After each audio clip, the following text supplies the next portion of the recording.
Against the zone from Darius, the zone from a Gangplank, and you have to get to that Jinx somehow. Kill them all with only 2 threats.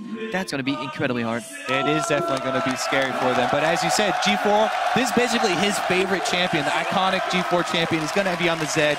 Maybe they'll be able to get teleport as well. They don't need him because he walked all the way here. 4 versus 2.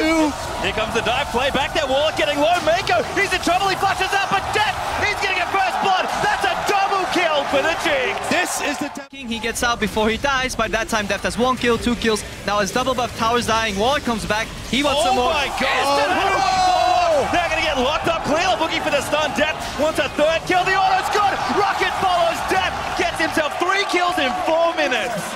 After a 3-0 Jinx start, there's no trading you can do. Jinx completely outrages you. Mako comes in, Lantern. Again, ulti out from Pawn as well. G4, good dodge there, but the exhaust is out from Pawn. Clearlove follows in, looks for the stun. Ulti out from G4 is going to try and save his life, but a trumpet. A 2v1, especially with the reset mechanic on that ulti. So, power ulti coming in. Yep, going back. G4 looking to try and get out of it. Clearlove ulti, no Mako follows in with a hook. The damage is down. Ulti's used, but Pawn's going to get the kill. I'm not sure if I agree with it in every situation, but true definition of avarice there.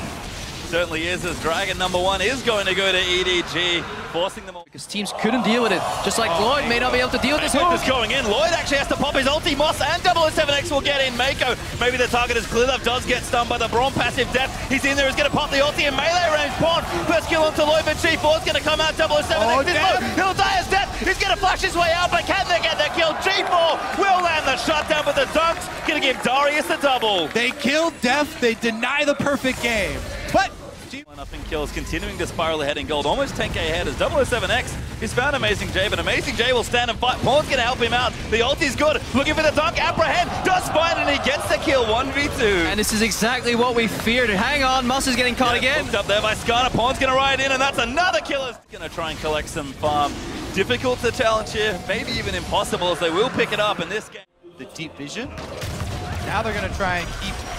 Nice little combo. Does get caught though. Yeah, G4 coming in, the exhaust is down, he's going to ride the Lantern out to safety. Ulti will proc, but it's not enough damage, and that GP ult almost kills Moth. Death, gonna snipe him off with the rocket. Lloyd pumps a heal the run, but Clearlove, he wants blood, and he's going to now look for 007X. Clearlove will ult anyone that he can take. He doesn't care if it's the front line. If he grabs you... Oh, Mako! Moves them back into the box as Clearlove collects it. That's the next level emote strategy. You can even use them when you're dead, I believe. So that's, even from the grave, you can contribute to a pleasant viewing experience. Well, that's great for you, Krepo. That's how I found it. Gangplank has his own built-in armor set as well, so... Jinx doesn't care because she has like a full item up on anybody else in the game. The play, he'll land the hook though. Clearlove gonna follow in. Pawn's ulti sets it up. Yeah, a high kill participation on most members here. Finally, Clearlove finds G4. Trouble now is Death just kills him before the ulti can even pop. EDG now gonna funnel into that base, look for more kills, but they'll be more than happy to take another inhibitor. All right, inhibitor #2 down. They're gonna go for Nexus turrets. One in each corner.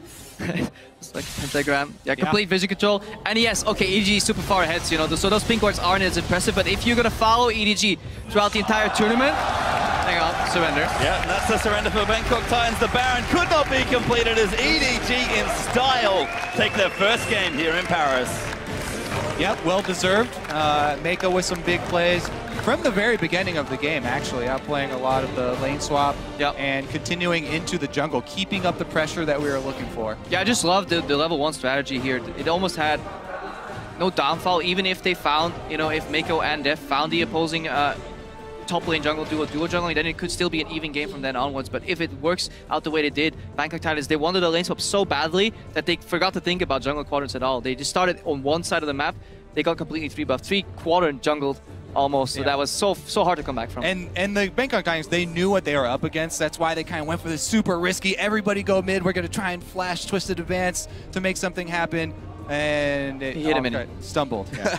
Well, the 4-man gank in mid lane's a very common occurrence in the LPL as well. Pawn more than prepared as he dodges that, and EDG vault ahead to a very quick win here in Paris. You can see the crowd applauding, cheering for the team as they'll take one of the first bells here of the tournament. And just a smart, calculated approach to the game. Outnumber your opponents, clean dives. That dive, that was textbook.